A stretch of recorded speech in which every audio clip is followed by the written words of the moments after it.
Iscaloboloba! Olá pessoas, aqui é o Schwarza e bem-vindos a mais um Fora da Caixa. E antes de começar o vídeo eu quero falar uma coisa bem bacana para vocês. Eu dei uma entrevista recentemente para a Hit TV, né? Falei lá da foto do buraco negro, da foto que será publicada no dia 10 de abril, que irá mostrar, né, como é que é um horizonte de eventos de um buraco negro. Falei também sobre buracos brancos, falei sobre monstros do mundo real, porque as pessoas procuram na internet, né, monstros fictícios, né, essas teorias da conspiração malucas aí que oferecem mistérios para as pessoas, sendo que a própria natureza, a própria ciência, a própria astronomia tem monstros bem interessantes ou até mais interessantes do que esse da ficção. Um deles é o buraco negro. O buraco negro é um monstro, se for para pensar. Ele tem uma gravidade tão poderosa que nada consegue sair, né, do seu horizonte de eventos. Nada que atravesse seu horizonte de eventos consegue escapar. Ele devora tudo. Então falei disso, falei um pouco sobre a base de Alcântara e falei de outras coisas. O papo ficou bem legal e eu vou deixar o link da minha entrevista aqui embaixo na descrição deste vídeo. E outra coisa que eu quero falar também é sobre esta revista bonitinha aqui, ó, da SAB, é a Revista Brasileira de Astronomia, que eu recebi de presente do Reinaldo, presidente da SAB. E ficou muito legal a revista. A primeira edição fala sobre buracos negros. Olha só que bonitinho. Tudo aqui sobre buracos negros, ondas gravitacionais. E olha, tem uma coisa legal para quem é fã do canal, quem me segue aqui, que tem artes feitas pelo Schwarza, né? Essas artes aqui foi eu que fiz. Olha só que bacanudo. Deixa eu mostrar aqui mais perto. Né? Para quem não sabe, eu trabalhei um pouco na área de design, uma época da minha vida. Né? O design salvou minha vida de passar fome. E então tem algumas artes aqui que fui eu que fiz, então tá bem bacana a revista. Se você quiser comprar a revista a Revista Brasileira de Astronomia, tem links aqui embaixo na descrição. Bom, pessoal, hoje estou vestido a caráter, né? Estou vestido com uma camiseta da Chico Rei, que tem o George Orwell, porque hoje eu vou falar de 1984, né? Que é um dos meus livros preferidos.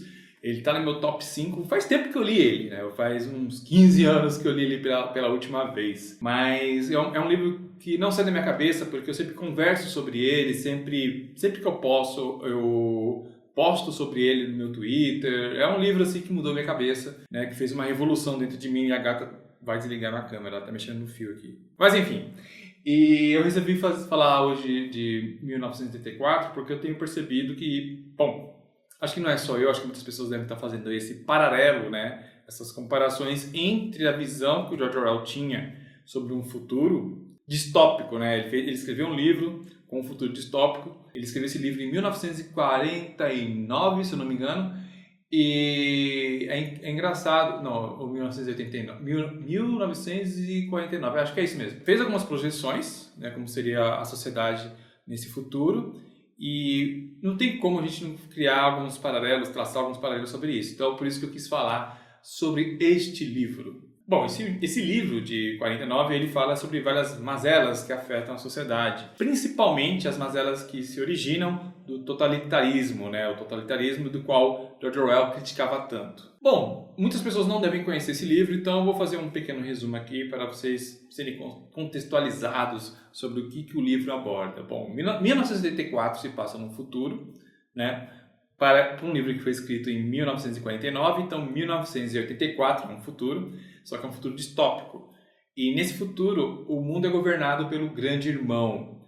Esse Grande Irmão, ele conseguiu chegar ao poder após um grande momento de crise mundial. Houve várias guerras nucleares, né? E por conta dessas guerras, essa crise gerou o surgimento do Grande Irmão. E é uma coisa bem semelhante como aconteceu a ascensão do nazismo, né? O nazismo ele só cresceu, ele só chegou ao poder, né? Hitler só chegou ao poder depois de uma grande crise que a Alemanha passava.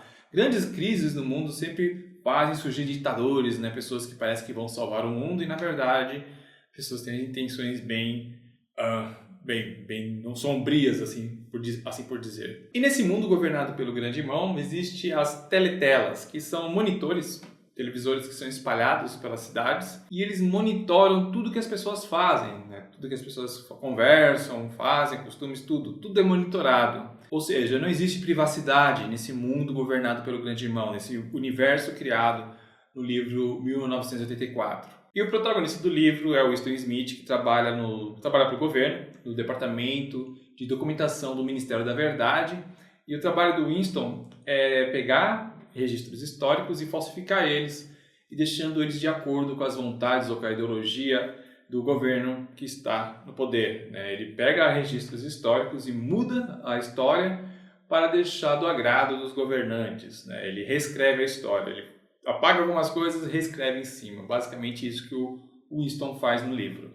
Bom, 1984 é um livro profético para mim por vários motivos. Vou começar aqui pelo fim da privacidade. No livro, como eu falei, tem as teletelas, né? Que são monitores que são espalhados em vários lugares e que monitoram tudo que a população faz na história. E a gente é monitorado. Se vocês forem parar para pensar, todas as pesquisas que você faz no Google, redes sociais, Instagram, YouTube, tudo isso fica registrado, os seus gostos. E as empresas como o Google mesmo, e entre outras, eles pegam essas coisas e vendem para empresas porque os seus interesses valem dinheiro. Então a gente é monitorado o tempo todo. Tanto é que, vez ou outra, surge um escândalo na internet de que os dados das pessoas vazaram do Facebook, os dados das pessoas vazaram, e-mails, né, das pessoas vazaram.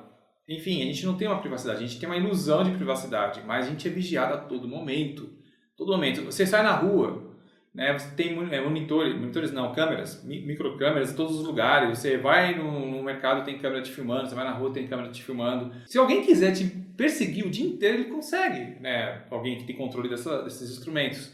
Por exemplo, quando acontece algum crime, rapidamente a polícia tem acesso a câmeras de segurança e consegue pegar todo o caminho que a pessoa fez, do metrô para a loja tal, não sei o que. Então, a gente é constantemente vigiado, né? Você vai no Google Earth, você vê sua casa, lógico que não é em tempo real, mas está lá o registro da rua da sua casa. Então, a gente não tem privacidade, a gente tem uma ilusão de privacidade. Lógico que isso ainda não é usado efetivamente para caçar pessoas, né, que nem no livro demonstra, mas, né, as ferramentas estão lá. No dia que eles pirarem e quiserem perseguir pessoas, já tem instrumentos para isso. Outro paralelo interessante que a gente pode fazer sobre o livro é como as pessoas idolatram, né, o grande irmão na história. Ele é um cara assim que as pessoas idolatram e etc. E ele chegou à ascensão, ele chegou ao poder após um momento de grande crise, como eu falei agora há pouco. O nazismo surgiu assim, ele cresceu por conta que a Alemanha passava uma grande crise pós-Primeira Guerra. Então, em momentos de crise, em momentos que a população clama, né, por mudanças, etc., sempre surge alguém ali que as pessoas enxergam como um salvador da pátria e entrega todo o poder para eles. É que nem eu falei, quando a gente vai numa eleição, as pessoas, né, no modo geral, assim, a massa, eles vão procurar um governante, um político, eles vão votar no salvador da pátria. Foi assim com o Lula, quando ele ganhou a eleição, ele era tido como um salvador da pátria, que ia salvar o país. E a mesma coisa está acontecendo com o Bolsonaro. As pessoas enxergam ele como um salvador da pátria, mas esquecem que é um político, né? E política a gente não faz sozinho, a gente depende de outras pessoas. E tem pessoas até que têm uma intolerância crítica a esses políticos, né? Os políticos que eles enxergam como salvadores da pátria, como pessoas que vão mudar tudo e depositam toda a sua confiança e esperança neles, né? E que eu acho uma grande idiotice você idolatrar político e você não tolerar críticas a eles, porque o político está lá e o salário dele é pago com o dinheiro do contribuinte, nós pagamos eles, né? A gente que paga o salário deles. Então nada mais justo e nada mais certo que a gente cobre, que a gente faça críticas mesmo. Ah, mas o cara, essa crítica, vocês não deixam o cara trabalhar, não. Não é a questão essa, a gente critica o que está errado e elogia o que está certo. Eu já fiz 2, 3 vídeos aqui elogiando algumas coisas do governo, como o lance da base de Alcântara. Tenho pego o Marcos Pontes para ministro da Ciência e Tecnologia, porque eu acho que Ciência e Tecnologia no Brasil sempre foi deixada meio de lado, então pegar alguém que pelo menos é da área. Enfim, teve gente que até me criticou, falou, pô, Schwarz, elogiando esse governo de merda. Não, eu acho que quando tem coisas que merecem ser elogiadas, você tem que elogiar. E quando tem coisas que merecem ser criticadas, você tem que criticar, entendeu? A gente não pode colocar político em pedestal. Isso que eu estou querendo dizer aqui. E eu vou criticar agora um pouco o governo, né, citando uma outra coisa, outro paralelo que eu faço com o livro, né? O Winston, como eu acabei de falar, ele trabalha numa área, num departamento do governo que reescreve a história. Ele reescreve a história para ela agradar o governo vigente. Eu estou percebendo muito isso hoje em dia, né, com algumas pessoas ligadas ao governo, e não só pessoas ligadas ao governo, mas pessoas influentes por aí, estão passando uma borracha em algumas coisas da história e contando a sua versão das coisas, mas que não condizem com a realidade. É a chamada pós-verdade ou revisitação histórica, não, acho que tem outro termo. Revisão histórica, não. Está tendo uma revisão histórica de algumas coisas, mas feita de uma maneira um tanto irresponsável, né? Que não é, eles não estão pegando uma coisa que estava errada e corrigindo, né? Depois de muita pesquisa, ó, não era bem assim, isso aqui foi feito na época por causa que... vamos dar um exemplo. Brasil Império. Tinha umas coisas erradas, mas como era Brasil Império, a gente tinha que idolatrar os imperadores e tal, a gente tinha que passar pano. Aí passa o tempo, o Império cai, a gente vai e fala, não era muito certo isso, vamos corrigir a história. Entendeu? Mas eu percebo que muitas coisas que estão sendo revisitadas não é no intuito de corrigir erro, mas sim para adequar a ideologia vigente, né? Tipo, isso aqui não condiz com a ideologia que está vigente agora no país e vamos adequar isso, né? Então eu vejo que estão passando pano para coisas que realmente aconteceram na história para adequar a ideologia vigente. Querem um exemplo disso? Então é só olhar essas imagens que eu vou mostrar agora. Estas imagens que vocês estão vendo são do primeiro discurso de Hitler como chanceler. Nela foram exibidos enormes cartazes com os dizeres. Bom, tá em alemão aqui, eu vou fazer a tradução direto porque o meu alemão deve ser horrível. É horrível. Faça a Alemanha livre do marxismo. E a outra frase que está nessa outra imagem é: o marxismo deve morrer para que a nação alemã erga-se novamente. Mas tem quem fale por aí que o regime totalitário da Alemanha dos anos 30 e 40 era alinhado ao marxismo. Hoje existe toda essa dúvida, né, de qual ideologia política o nazismo pertencia, né, ou era alinhado. E eu tenho praticamente 40 anos, né, vou fazer 40 anos no final do ano. Em toda a minha história de vida, até uns 10 anos atrás, ninguém tinha dúvida, né, sobre isso, né, de que posicionamento, ou ninguém tinha convicções tão fortes sobre o posicionamento do nazismo, ideologicamente falando. Eu sempre tive amigos de esquerda, de direita, de centro, eu sempre me dei bem com todas as pessoas, né? Eu sempre fui uma pessoa muito ponderada, as pessoas falam, você fica em cima do muro. Não, eu gosto de observar tudo e eu gosto de colher o que eu acho válido de cada ideologia, de cada ideia. Como eu sempre falo aqui, eu não gosto de rótulos. Abraçar um lado, você negligencia muita coisa, enfim, já falei isso várias vezes aqui no canal. Mas enfim, conversando com essas pessoas de direita, meus amigos de direita nessa época, eles nunca tiveram essa coisa de que o nazismo era de esquerda, essa convicção. É uma coisa que é recente. Esse é um fenômeno recente, né, que as pessoas estão falando. E na verdade, o nazismo é um negócio tão complexo que seria precipitado ou até equivocado você classificar ele dessa maneira, né? Porque o nazismo é um negócio muito complexo. Eu já falei sobre esse tema aqui no canal, eu vou deixar o vídeo aqui embaixo na descrição para não ter que me repetir. Mas essas convicções acerca da ideologia que o nazismo era alinhado, que eu acho meio complicado, né? Umas convicções assim, não, eu tenho certeza disso.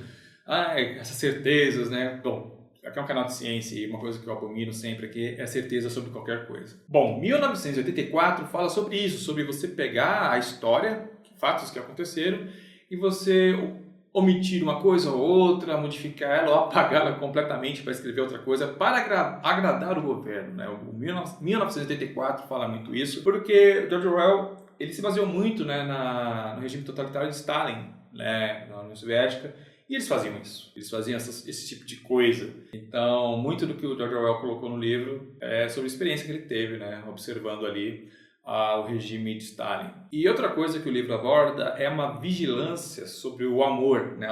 As pessoas não podem, né, se expressar emocionalmente no livro, né? Tanto eu não quero dar spoilers do livro, mas o livro tem quase 100 anos aí, quase 100 anos não, tem um bom tempo que está no mercado, mas vou falar só um detalhe, que o Winston, o personagem, ele se apaixona por uma pessoa, né, por uma mulher na história. E isso acaba trazendo muitos problemas para ele, né? Vou parar por aqui sobre spoiler. Então, as pessoas eram vigiadas, né? Até nesse sentido, de quem que elas podiam gostar e se elas podiam se relacionar com as pessoas. E também, hoje em dia, eu percebo muito isso. Eu acho que nunca, pelo menos na minha história de vida, eu nunca percebi tanta atenção, tanta preocupação para o que uma pessoa faz entre quatro paredes. Sabe? O que ela faz, os gostos que ela tem, a vida íntima das pessoas tem importado tanto para tanta gente e eu acho isso absurdo, sabe? Existe uma vigilância, lógico que não é igual no livro, né, que as pessoas são punidas, mas existe uma preocupação, são coisas que são pautadas até no governo, sabe? Eu não entendo por que isso importa tanto, sendo que a gente tem tantos outros problemas para lidar nesse país, né? Mas enfim. O George Orwell, né, que é esse cara aqui da minha camiseta, ele era uma pessoa muito crítica a regimes, tanto de direita quanto de esquerda. Ele era uma pessoa até meio difícil de lidar, porque ele tinha amigos de ambas ideologias, e como ele era um cara que era muito crítico dos dois lados, as pessoas acabavam não gostando muito dele. E, né, tipo, pô, você é um comunista, e o outro falava, pô, você é um direitista. E é a mesma coisa que acontece hoje em dia, né, se você não se posiciona, né, se você não se posiciona nos extremos, as pessoas acham que você é covarde, que você fica em cima do mundo, que você não deve, em cima do mundo, não, em cima do muro, que você não deveria dar sua opinião, já que você não se posiciona. Só que você está no centro, né, tem um olhar crítico sobre as duas, né, extensões ideológicas, é se posicionar também, entendeu? Só que isso que as pessoas não entendem. E o George Orwell era mais ou menos desse jeito. E ele, na verdade, falam, né, que ele era social-democrata, mas ele era muito crítico. Né? Tanto é que o outro livro dele, o Revolução dos Bichos, é uma crítica muito clara ao regime soviético, né? O regime comunista soviético. E ele tem uma frase muito interessante sobre essa coisa, né, do totalitarismo e ideologias políticas. A aceitação de qualquer disciplina política parece ser incompatível com a integridade literária. Essa frase traduz muito bem o medo que ele sentia por conta de regimes totalitários fortemente ideológicos, que o medo que ele tinha, né, que esses regimes influenciassem a liberdade de pensamento, né, não só de autores literários, mas no modo geral, né, ele tinha esse medo, né, ele achava que nenhum regime que é fortemente ideológico seria compatível com a liberdade de pensamento. Enfim, era isso que eu queria falar para vocês sobre esse livro. Como eu disse, é um dos meus livros preferidos, né, está no meu top 5 fácil. Preciso reler ele, né, porque, enfim, é um livro que todos os livros que a gente lê na nossa juventude, quando a gente relê com mais bagagem, a gente acaba tendo, né, uma interpretação diferente sobre algumas coisas. Mas procure esse livro, é muito bom. Para facilitar a vida de vocês, eu vou colocar um link aqui embaixo na descrição com links de venda do livro, né? Olha, eu estou fazendo isso de graça, né? Mas porque eu quero compartilhar conhecimento com vocês e é um livro que merece ser compartilhado, lido, relido e debatido. Bom, é isso. Se vocês gostaram desse tipo de vídeo, né, fazendo analogias ou análises de livros, deixe aí a sua opinião nos comentários. Eu posso trazer mais coisas como essa aqui no Fora da Caixa. O Fora da Caixa, como o próprio nome diz, é um quadro abrangente, de temas abrangentes. E, bom, os recadinhos de sempre. Se você quiser apoiar esse canal, você pode comprar minhas camisetas na Chico Rei. Essa camiseta do George Orwell, né, fala do Grande Irmão, também está vendida lá na Chico Rei. Você pode clicar nos links aqui embaixo e procurar ela lá e comprar. Ou comprar as camisetas da minha própria grife, né, que tem a ver com ciência e assim por diante. Aliás, né, é engraçado, ela fala sobre o Grande Irmão. E eu tenho um programa chamado Big Brother, né? E tipo, cara, o Grande Irmão do livro é uma coisa tão negativa, né? E coloca o nome de um programa de TV como Big Brother. Mas enfim. E outra coisa que você pode fazer também para nos apoiar é comprar meu livro, Do Átomo ao Buraco Negro, que é uma introdução à astronomia. Então, se você quiser, você gosta de astronomia, mas acha que é meio complexo ainda e precisa de uma introdução para poder entender melhor as coisas, você pode comprar meu livro, Do Átomo ao Buraco Negro. Tem link aqui embaixo na descrição também para você comprar. E você pode apoiar também o meu projeto, o Anomalia 914, que é um documentário que tem uma... Eu não sei se eu posso falar isso agora, mas a gente está fechando aí para o documentário ter uma estreia no cinema a nível nacional. A ideia anterior era que ele fosse estrear só em São Paulo, mas a gente está conversando com a distribuidora. Eles estão gostando das ideias, eles estão falando que o documentário é bem comercial e estão querendo lançar a nível nacional nos cinemas. Olha só, vai ser tipo um filme, vai sair nos cinemas e depois ele vai para as plataformas on demand. Então, se você quiser apoiar esse projeto, comprar seu ingresso antecipado, tem link aqui embaixo na descrição também. Deixa eu ver se faltou alguma coisa. Bom, além de você... Eu esqueci de falar das contrapartidas, né? Se você comprar o ingresso, você vai poder assistir a pré-estreia. Eu estarei na pré-estreia aqui em São Paulo, mas viabilizando esse lançamento nacional, vou tentar ir em outros estados também. Bom, acho que é isso, né? Eu acho que esse vídeo já ficou bem longo demais. Eu vou ficando por aqui, espero ver vocês no próximo vídeo. Um bom final de semana para vocês. Um grande abraço. Instagram! Deixa eu falar uma coisa para vocês sobre o Instagram.